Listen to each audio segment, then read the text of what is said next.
पूज्य श्री संत गोपाल मणि जी से प्रार्थना है कि वे अपना मंगलमय आशीर्वाद प्रदान करें। और ये माइक की व्यवस्था करो।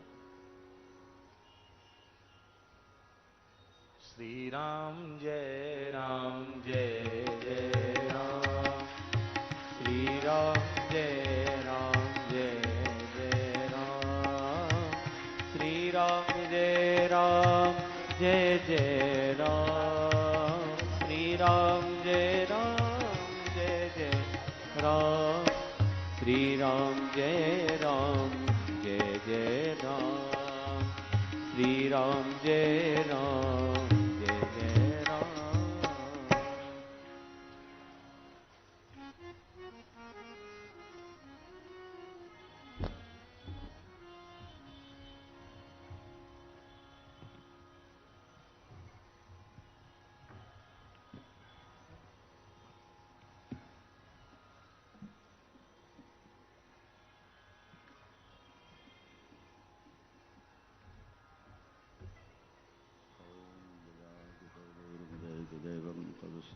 तथैवेति दूरंगमंज्योतिखां ज्योतिरेकं तन्मे मनः शिवसंकल्पमस्तु। अज्ञानतिमिरान्धस्य ज्ञानाञ्जनशलाकया चक्षुरुन्मीलितं येन तस्मै श्रीगुरवे नमः। नमो गोभ्यः श्रीमतीभ्यः सौरभेभ्यैव च, नमो ब्रह्मसुताभ्यश्च पवित्राभ्यो नमो नमः। मनोजवं मारुततुल्यवेगं जितेन्द्रियं बुद्धिमतां वरिष्ठं वातात्मजं वानरयूथमुख्यं श्रीरामदूतं शरणं प्रपद्ये। बोलिए गौ माता की, गंगा मैया की, जगन्नाथ भगवान की, सनातन धर्म की, सत्य परंपरा की, समस्त संत महात्माओं की। ओम नमः पार्वती पतये हर हर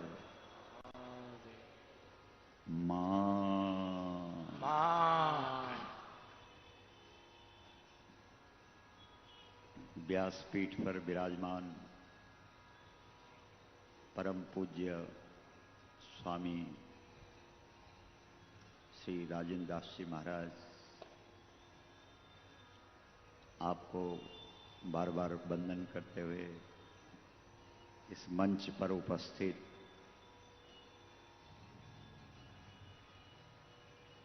समस्त संत चरणों में अपना मस्तक झुकाते हुए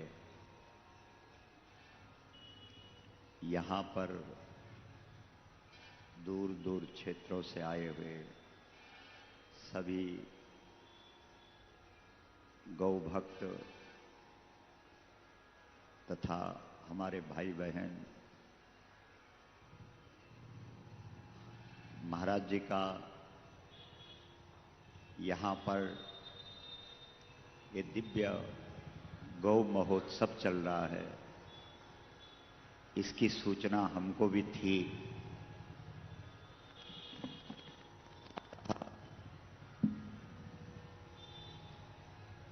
इस पावन अवसर पर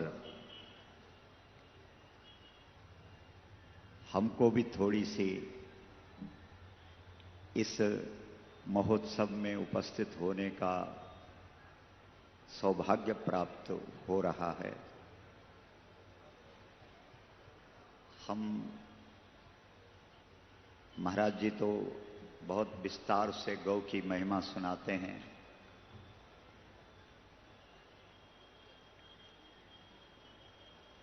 और आज आप गोवर्धन का प्रसंग सुन रहे थे।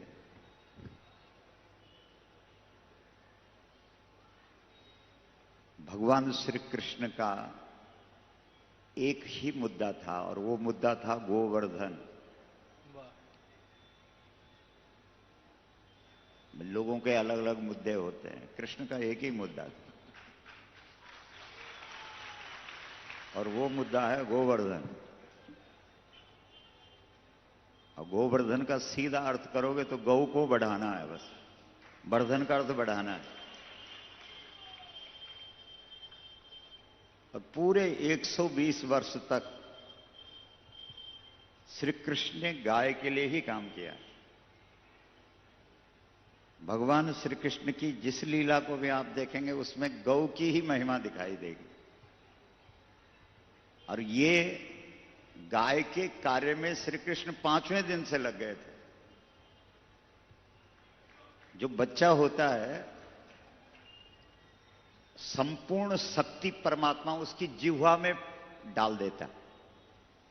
बच्चे के हाथ काम नहीं करते, पैर ज्यादा काम नहीं करते, मस्तिष्क ज्यादा काम नहीं करता, लेकिन जिह्वा में इतनी ताकत होती है कि 1 सेकंड में पता कर लेता है कि ये जो दूध मुझे दिया जा रहा है ये असली है कि नकली है। और आप सब जानते हैं कि 5वें दिन श्री कृष्ण को, क्योंकि जब कंस को पता लगा, योग माया के माध्यम से, क्योंकि कंस इतना भ्रष्टाचारी है कि उसने अपने मां बाप को जेल में डाल दिया गद्दी के लिए, सत्ता के लिए। अब इसको कौन मारेगा? इस भ्रष्टाचार को कौन खत्म करेगा? तो जो गोकुल में होगा, जो गोकुल में गाय का दूध पिएगा, वो भ्रष्टाचारी कंस को खत्म करेगा। वाह, सीधी बातें हैं। इसलिए कंस को भय हो गया, डर हो गया। उसने आपातकालीन गोष्ठी बुलाई। हालांकि आजकल गोष्ठी नहीं, मीटिंग बोलते हैं, क्योंकि मीट खा के जो बैठेंगे वो मीटिंग ही बोलेंगे, और गाय को ध्यान में रख करके जो बोलेंगे वो गोष्ठी ही बोलेंगे। इस देश के अंदर संस्कृत में खिड़की को गवाक्ष कहा जाता है। जो हमारे घरों में खिड़कियां होती है, संस्कृत भाषा में खिड़की को गवाक्ष बोलते हैं। और गवाक्ष शब्द का सीधा सीधा अर्थ है कि मेरी खिड़की खुले तो सामने मुझे गाय का दर्शन हो, मेरी आंखों के सामने गाय हो। अगर आप वेदों से पूछेंगे इस देश के अंदर कि आपका गाय के बारे में क्या मंतव्य है, तो वेद 1 सेकंड नहीं लगाएंगे और बोलेंगे माता रुद्राणाम दुहिता वसूनाम स्वसादित्यानाम अमृतस्य नाभि, गाय माता है। ये वेद कह रहा है। गाय, बोलिए गाय क्या है? बोलिए माता है कि नहीं है? आपका वेद कह रहा है गाय क्या है? गाय हमारी, थोड़ा हाथ उठा के बोलो, गाय हमारी माता है, गाय हमारी माता है, जन्म जन्म का, माता है, गाय हमारी। माता है। वेद गाय को मां बोल रहा है। आप कहेंगे महाराज महाभारत क्या कह रहा है? महाभारत से पूछा, लोगों ने पूछा महाभारत से कि आपकी दृष्टि में गाय क्या है? महाभारत ने कहा महाभारत का नायक श्री कृष्ण है, और श्री कृष्ण गायों के बीच में रहता है। गवाम मध्य बसाम्यहम, इसलिए अगर भगवान को ढूंढना है तो महाभारत ने कहा वो गायों के बीच में ही मिल सकता है, बाकी कहीं नहीं मिल सकता है। उसके बाद उपनिषदों से पूछा गया गाय कहां रहती है? उपनिषदों ने कहा सर्वोपनिषदो गावो, अरे हम गाय का ही स्वरूप हैं। उसके बाद रामायण को, राम कथा को बोला गया कि गाय क्या है? राम कथा कली कामद गाई, राम कथा स्वयं गाय है। इसलिए मेरे भाई बहन, इस देश के अंदर हमने उस ग्रंथ को उठाया, उस पंथ को माना, उस पंथ पर हम चले जिसने हमें गौ माता की महिमा से अवगत कराया। हमने जहां गाय को देखा, हमने देखा रावण ब्राह्मण के घर पैदा हुआ। रावण जब कीर्तन करता है तो कैलाशवासी शंकर रावण के कीर्तन पर नृत्य करता है। रावण जब पूजा करता है तो लोग मंदिरों में जाकर के फल और फूल चढ़ाते हैं, लेकिन रावण जब मंदिर में जाता है तो रावण सिर काट करके चढ़ा देता है। जब राम जी रामेश्वरम शिवलिंग की स्थापना करते हैं तो रावण को बुलाते हैं। इसलिए गोस्वामी तुलसीदास जी ने भी कहा कि उत्तम कुल पुलस्य करनाती शिव बिरंची पूजा बहुभांति, यानी रावण किसी भी क्षेत्र में कम नहीं था। बोलो कम था। हाँ ना क्यों नहीं बोल रहे हो? एक बार जोर से बोलो मां। ये दुनिया का सबसे पावरफुल शब्द है मां। अभी दिल्ली में कुछ लोगों ने हमसे बात की कि महाराज जी ये मां शब्द कैसे आपने कह दिया कि ये सबसे शक्तिशाली है। तो हमने कहा तुम किस पर भरोसा करते हो? बोला हम मशीन पे भरोसा करते हैं। हमने कहा लाओ जो मशीन आभा मंडल को नापने वाली आप लाओ, और सारे मंत्र जितने भी तुम्हारे देश के अंदर सुप्रचलित मंत्र हैं उन सब का उच्चारण किया गया। किसी पर वो मशीन 10 मीटर गई, किसी पर 12 मीटर गई, लेकिन जब मां शब्द बोला गया तो वो मशीन 26 मीटर गई। इस ब्रह्मांड का सबसे पहला जो कवि है वो वाल्मीकि जी है, और वाल्मीकि जी का जो पहला श्लोक है उस पहले श्लोक का जो पहला शब्द है वो मां है। मां निषाद प्रतिष्ठाम त्वम गमः शाश्वती समाहा। और बच्चा जब पैदा होता है तो सबसे पहले उसके मुख से क्या शब्द निकलता है? बोलो जोर से। मां। और जोर से बोलो मां। लेकिन आज मां को भूल गए, मम्मी मम्मी शुरू कर दिया, इसीलिए गुड़ गोबर हो गया। बोलो गौ माता की मां। ये पीछे वाले लोग भी थोड़ा हाथ खड़ा करके बोलो मां। और जोर से बोलो मां। एक बात है ध्यान रखना, भारत दो प्रकार का है। एक भारत है जो तालियां बजाता है और एक भारत है जो ताल ठोकता है।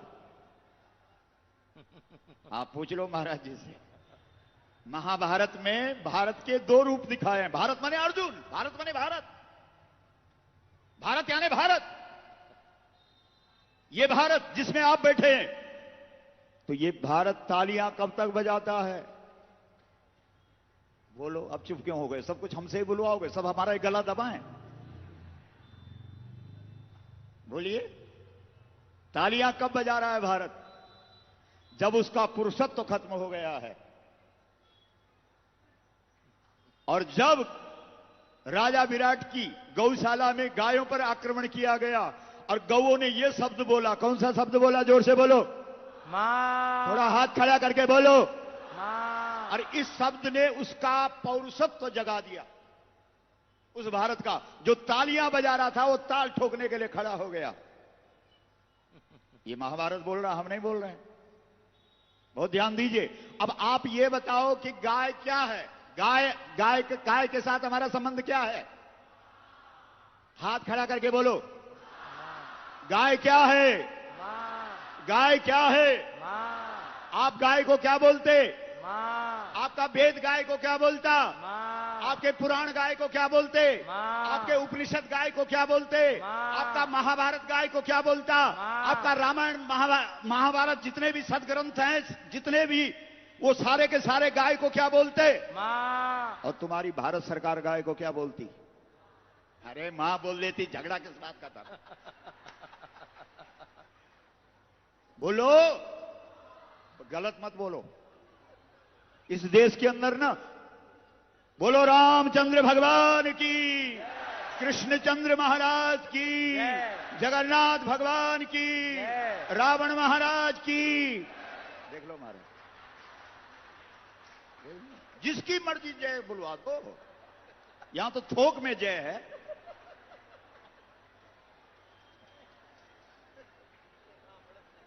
बोलो, नहीं सोचो थोड़ा। भारत सरकार गाय को क्या मानती है? सरकार कानून और कायदे से चलती है, सरकार भावना से नहीं चलती है। सरकारी कागजों में गाय को क्या माना गया है? जोर से बोलो, पशु। और तुम्हारा वेद कहता है, तुम्हारे शास्त्र कहते हैं, तुम्हारे उपनिषद कहते हैं, तुम्हारे धर्म शास्त्र कहते हैं, पशवो। बोलो पशवो, जोर से बोलो, थोड़ा संस्कृत भी बोला करो। पशवो न गावः। गाय पशु नहीं है। और सरकार क्या बोल रही है? बोलो, वो अब हम मुर्दे हैं कि जिंदे हैं? जोर से बोलिए, अब मुर्दे हैं। आपको पता है कि कश्मीर में एक दरगाह है, ध्यान से सुनना। और उस दरगाह में हजरत मोहम्मद साहब के सिर के कुछ बाल रखे गए हैं और उन बालों से एक धर्म के लोगों का आस्था का रिश्ता है। बोलो है कि नहीं है? हां ना बोलो। और उन बालों की सुरक्षा में एक साल में 700 करोड़ रुपए खर्चा आता है, क्योंकि वो आस्था का विषय है। तो गाय के साथ आपकी आस्था जुड़ी है कि नहीं जुड़ी है? अरे आपकी पूजा बिना गाय की हो सकती है क्या? आपका पाठ बिना गाय का हो सकता है क्या? आपका जप बिना गाय का हो सकता है क्या? आपका तप बिना गाय का हो सकता है क्या? एक जगह हम बोल रहे थे, एक भाई खड़ा उठ गया पांडाल में, बोला महाराज तप के साथ भी गाय को जोड़ रहा जबरदस्ती। हमने कहा भाई साहब नीचे बैठ जाओ। बोला नहीं बैठता, पहले सिद्ध कर। तो हमने कहा आप कौन से धर्म ग्रंथ पर ज्यादा निष्ठा रखते हैं? वो एकदम बोला मैं श्रीमद् भागवत पर निष्ठा रखता हूं। तो हमने कहा श्रीमद् भागवत के अंदर ऋषभदेव का चरित्र है। ऋषभदेव अपने 100 पुत्रों को सामने बिठा करके कहते हैं, तपो दिव्यम पुत्र का एन सत्वम। अरे पुत्रो, तप वो है जो तुम्हारे जीवन में सत्व गुण को पैदा कर दे। और सत्व गुण की जो खान है वो कौन है? बोलो, तुलसी से पूछो। सात्विक श्रद्धा धेनु सुहाई। श्रीमद् भगवत गीता में श्री कृष्ण कहते हैं, आप सब लोग जगन्नाथपुरी में एकत्रित हो रखे हैं, हमको लगता है आप यहां सब ज्ञान के लिए आए हैं, लेकिन मेरे भाई बहनों, अरे ज्ञान की भूमिका तो तैयार करो। ज्ञान का पौधा कहां पैदा होता है? श्री कृष्ण से पूछो। और श्री कृष्ण कहते हैं, सत्वात्, बोलो, संजायते ज्ञानम। ज्ञान के लिए सत्व गुण चाहिए। और सत्व गुण कहां से निकलेगा? जोर से बोलो। तो जब गाय है नहीं तो कहां से ज्ञान हो जाएगा? नहीं, विचार करो, सोचो थोड़ा। इसलिए भाई बहन, हमारा जो सनातन धर्म है, हमारी जो भारतीय संस्कृति है, वो गाय को क्या बोलती है? जोर से बोलो। मां। गाय हमारी। दोनों हाथ खड़ा करके बोलो, गाय हमारी, जन्म जन्म का। और सरकार गाय को क्या बोल रही है? तो बोलो, ये सरकार के खिलाफ लड़ना होगा कि नहीं? बोलो हां ना। क्यों नहीं बोल रहा? अब चुप क्यों हो गए? तो बोलो कौन कौन लड़ेगा? अपने अगल बगल देखो, जो हाथ नहीं उठा रहा मारो उसको धक्का। बस इस लड़ाई का निमंत्रण देने के लिए हम यहां आए हैं। महाराज जी के पास आए हैं। महाराज जी तो पूरे देश के अंदर, महाराज जी के आश्रम में भी, स्थान पे भी हम लोग गए थे। और आपके पिताश्री ने एक बहुत सुंदर कविता भी हमको दी। क्या गजब की कविता है वो, हमने संभाल के रखी हुई। इसलिए हम आपको निमंत्रण देने आए हैं युद्ध का।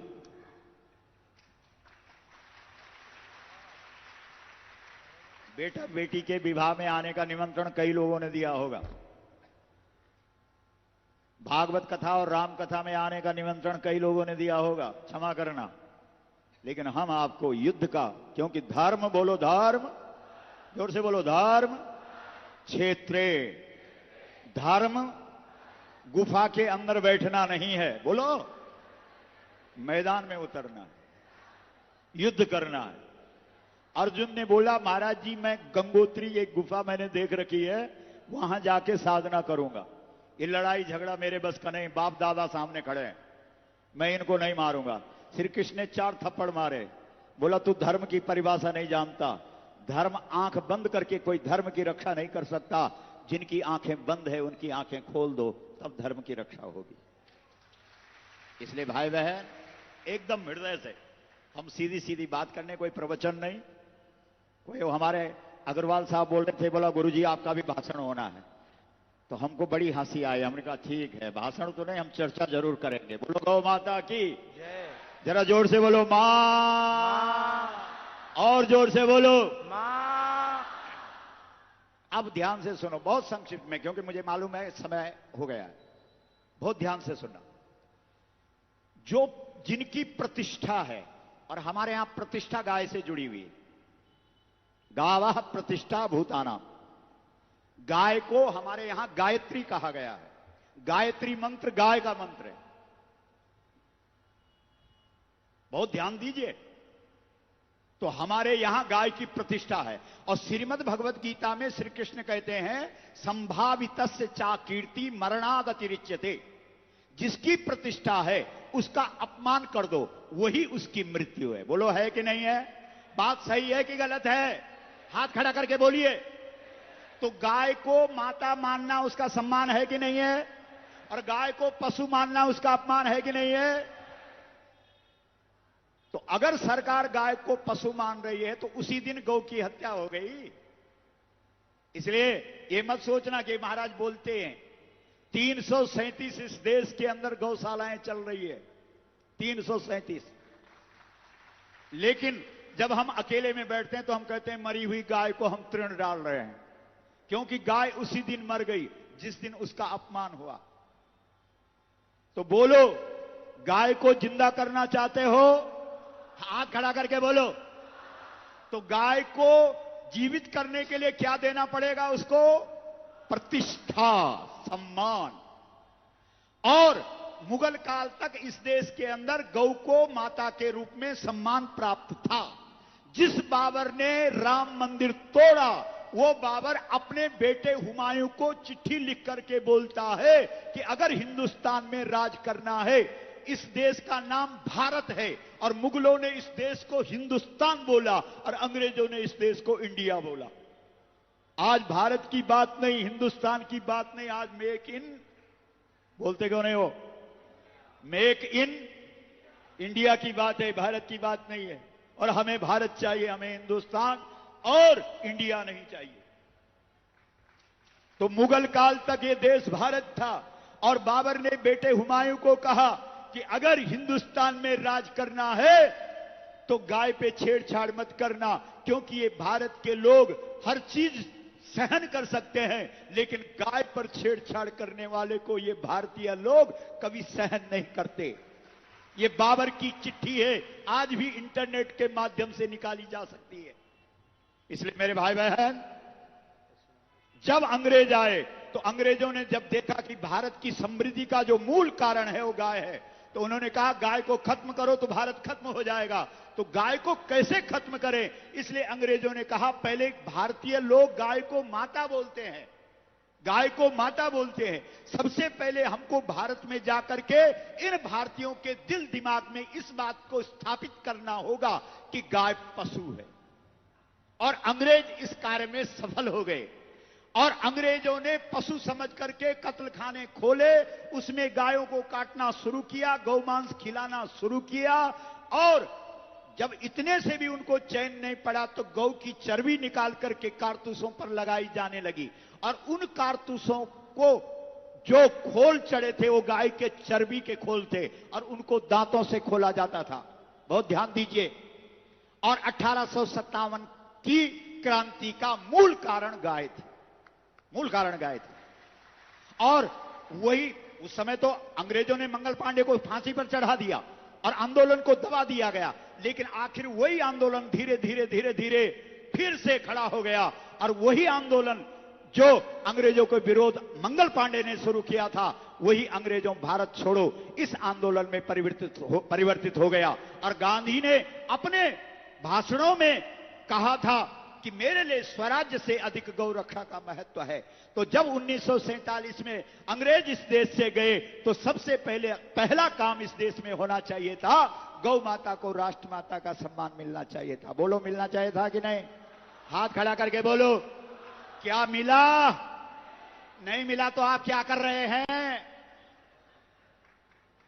इसलिए मेरे भाई बहन, हिंदू अगर बिखर गया तो वो बिंदु है, और अगर इकट्ठा हो गया तो वो सिंधु है। हम लोग गौ प्रतिष्ठा यात्रा में इस देश के हर जिले में गए।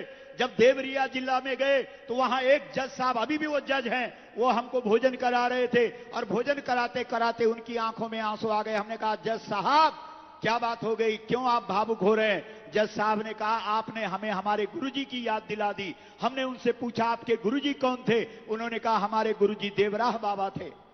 तो हमने कहा उनके दर्शन हमने भी करे थे। बोला हम एक बार अपने गुरुजी के पास गए, वो जज साहब हमसे बात कर रहे हैं, और हमारे गुरुजी ने कहा कि हिंदू की परिभाषा बताओ, तो हम लोग लंबी चौड़ी परिभाषा बताने लगे। हम लोग कहने लगे कि सिंधु नदी से लेकर के और सिंधु पर्यंत तक जो फैला हुआ वो भारतवर्ष है। तो गुरुजी ने हमको डांट दिया, बोला बंद करो ये सब, अपनी डायरी निकालो। और हमारी डायरी निकलवाई और हमने हाथ पर कलम ली और हमारे गुरुजी ने कहा अपनी डायरी पर इस परिभाषा को लिखो, जो बोलो गाय को माता माने वही हिंदू है। बोलो सही परिभाषा है कि गलत परिभाषा है? आप गाय को माता मानते हैं कि नहीं? लेकिन अगर सरकार गाय को नहीं मानते तब क्या फायदा? आप महाराज जी श्रीमद् भागवत के माध्यम से गौ का चरित्र सुना रहे हैं पूरे देश और दुनिया को। श्रीमद् भागवत के अंदर एक राजा है जो पहला राजा है जिसके बारे में ऐसा लिखा है कि वो बैकुंठ गया, और वो राजा है पृथु। और पृथु के सामने धरती गाय बनकर के प्रकट होती है और गौ के रूप में जब प्रकट होती है तो राजा कहता है बोल मैं क्या कर सकता हूं तेरे लिए?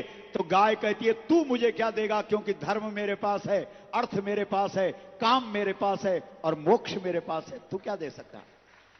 तो उसने कहा फिर मैं क्या कर सकता हूं? गाय ने कहा तू राजा है, तू केवल सम्मान दे सकता है और मुझे मां का सम्मान दिला दे, बस मैं तुझसे इतनी अपेक्षा रखती हूं। और उसने चिल्ला करके कहा मां।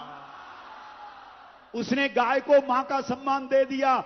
देवताओं का राजा इंद्र आया, उसने कहा मां। दैत्यों का राजा बलि आया, उसने बोला मां। मनुष्यों की ओर से मनु आया, उसने कहा मां। इसलिए भाई बहन हमारी लड़ाई है, इस देश के अंदर गौ को माता का सम्मान मिलना चाहिए। बोलो मिलना चाहिए कि नहीं?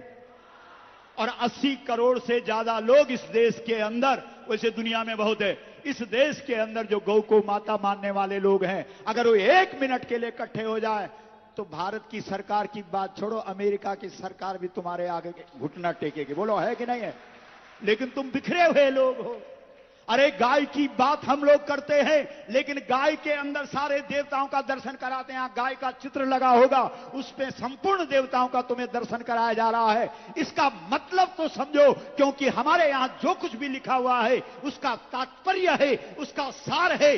श्रीमद् भागवत के अंदर सूत जी के सामने जो शौनकादि ऋषि हैं वो ये नहीं बोलते कि कथा सुनाओ, वो कहते हैं कथा सारम। सूताख्याय कथा सारम। महाराज जी कथा मत सुनाइएगा, कथा का सार सुनाइएगा। गाय माता के अंदर 33 करोड़ देवता, अनेकों कथा कहानियां हमारे देश के अंदर हैं। लेकिन ध्यान रखना, गाय माता हमको कहती है अगर तुम मेरी बात करते हो तो पहले इकट्ठे हो जाओ, क्योंकि गाय में सब देवता इकट्ठे हैं। बोलो है कि नहीं है? तो बोलो गौ के लिए इकट्ठे होंगे? मेरे भाई बहन 18 फरवरी 2018 को अब की बार आर्या पार, क्योंकि ये तीसरी बार होगा और हमारा लक्ष्य है इस बार 1 करोड़ लोग दिल्ली को जाम करेंगे। बोलो आओगे? हाथ खड़ा करके बोलो, संकल्प करो। फिर उठाओ हाथ, हाथ उठाओ, अपने अगल बगल देखो, जो नहीं उठा रहा मारो उसको धक्का। बोलो हम सब। पीछे वाले क्यों नहीं उठा रहे हाथ? तुम्हारी नहीं है गाय माता? बोलो हम सब गौ माता को साक्षी रखकर संकल्प लेते हैं, गौ माता को राष्ट्र माता का सम्मान दिलाने के लिए 18 फरवरी 2018 को होने वाले विशाल जन आंदोलन में हमारी सहभागिता होगी। हम अपने आप भी इसमें सम्मिलित होंगे। अपने संसाधनों के माध्यम से इस जन आंदोलन को राष्ट्रव्यापी जन आंदोलन बनाएंगे। बोलो गौ माता की, सनातन धर्म की हर हर। 5 मांगे हमारी सरकार के सामने, अगर आपको गलत लगे तो मना कर देना। पहली मांग है, हिंदू गाय को माता मानता है, इसलिए भारत सरकार इस देश के हिंदुओं की आस्था का सम्मान करते हुए गाय को राष्ट्रमाता का सम्मान प्रदान करे। बोलो सही है? और एक बात ध्यान से सुन लो, जब तक गाय पशु के रूप में सरकार मानेगी तब तक कोई माई का लाल इस देश में गौ हत्या बंद नहीं करा सकता, क्योंकि पशु काटने का कानून है इस देश में। अगर गाय पशु है तो कौन उसे कटने से बचा सकता है, और अगर गाय माता है तो कौन उसे काट सकता है। इसलिए निवेदन है, 70 वर्ष से हम चिल्लाए, लेकिन हम ये चिल्लाए गौ हत्या बंद करो, गौ हत्या बंद करो। 70 वर्ष हो गए चिल्लाते हुए, लेकिन सरकार जब अपने कागजों में देखती है तो सरकारी कागजों में गाय पशु है, और पशु काटने का इस देश में कानून है, और 36,000 कत्ल खाने सरकार के द्वारा चलाए जाते हैं। बोलो, इसलिए गाय हमारी, जोर से बोलो, गाय हमारी। इसलिए पहली मांग हमारी है, गौ माता को राष्ट्र माता का सम्मान दिया जाए। और दूसरी मांग, आर्थिक दृष्टिकोण से आप बात करते हो तो जब तक गोबर से पैसा नहीं निकाला गया तब तक आप आर्थिक दृष्टि से गौ माता को संसार में नहीं दिखा सकते। हमारे ऋषियों ने दूध बेचने की बात नहीं की, हमारे ऋषियों ने घी बेचने की बात नहीं की। हमारे ऋषियों से जब पूछा गया कि महाराज आप दूध बेचने की बात नहीं करते, घी बेचने की बात नहीं करते, गौमूत्र आप औषधि बताते, तो फिर पैसा कैसे आएगा? ऋषियों ने कहा गोमये, बोलो, गोमये बसते लक्ष्मी। गोबर से, जोर से बोलो, गोबर से जितना मर्जी 2-2 हजार के नोट निकालो, गोबर से निकलेगा। गोबर गैस से, रसोई गैस है गोबर गैस, गोबर गैस से तुम्हारा चूल्हा जलता है, बोलो जल सकता है कि नहीं? हाँ ना बोलो। लेकिन तुम्हारे देश में विदेशों से रसोई गैस मंगाया जा रहा है। गोबर दुनिया की सर्वोत्तम खाद है, बोलो है कि नहीं है? हाथ हिला के बोलो। लेकिन तुम्हारे देश में विदेशों से रासायनिक खादें मंगाई जा रही, बोलो मंगाई जा रही कि नहीं? गोबर गैस डीजल और पेट्रोल का विकल्प है, उससे मोटर गाड़ियां चलती है, बोलो चलती है कि नहीं? लेकिन विदेशों से डीजल और पेट्रोल मंगाया जा रहा है, क्योंकि इस गोबर गणेश का सिर काट दिया है। और किसने काट दिया? जो घर का मालिक है। बहुत गहरी कथा है और लंबी चौड़ी है, क्या समझे? अरे गणेश का सिर किसने काटा? और फिर चुप। शंकर उस घर का क्या है? मालिक है, माताएं बोल रही। और जो सत्ता पर बैठे लोग हैं वो क्या है? भाषण में भले ही सेवक कहे हैं, क्या है वो? जोर से बोलो।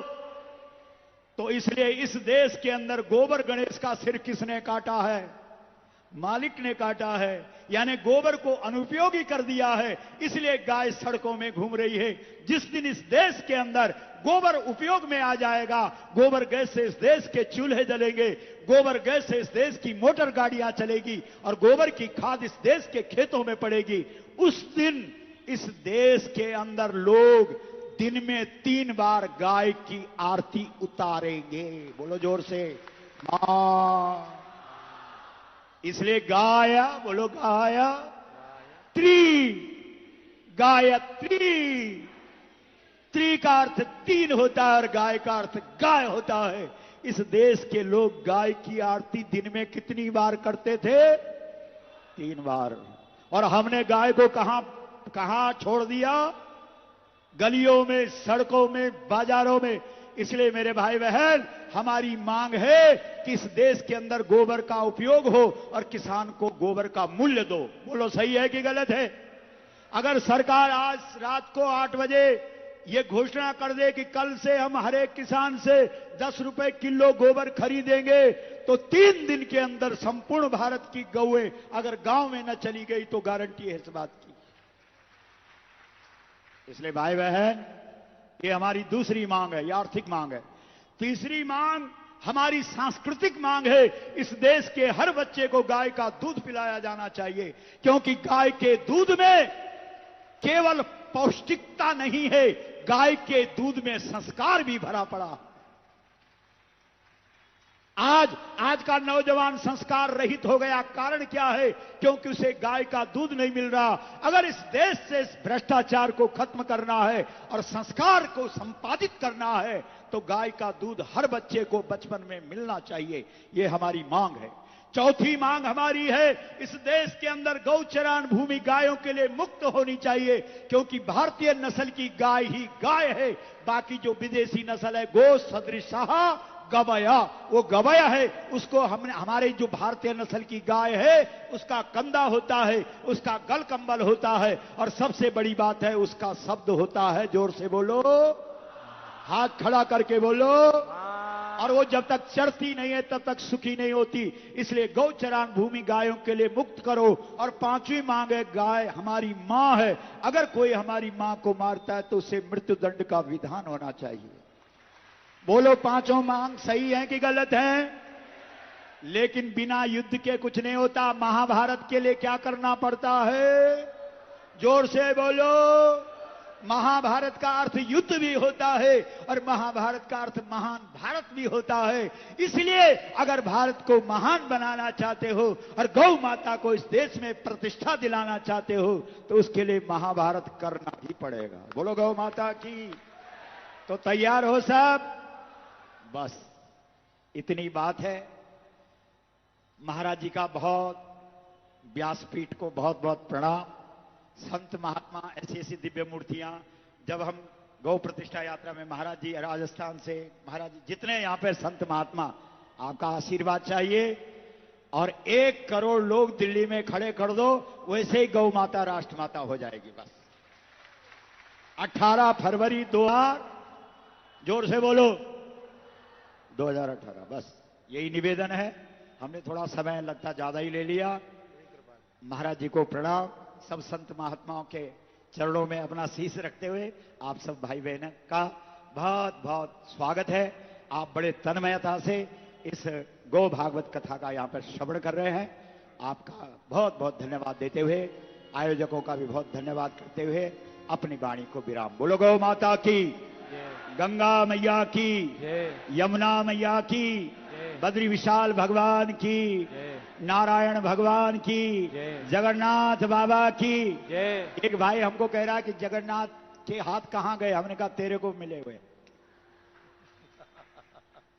इसलिए हमारे यहां सुबह उठ के बोलते हैं अपना हाथ, बोलो जोर से, ये इस देश का सबसे पहला मंत्र है, अपना हाथ जगन्नाथ। इसलिए हाथों को उठाओ, युद्ध करो, गौ माता को प्रतिष्ठा दिलाओ, जगन्नाथ वैसे ही हम पे प्रसन्न हो जाएंगे। बोलो जगन्नाथ भगवान की। हर हर महादेव।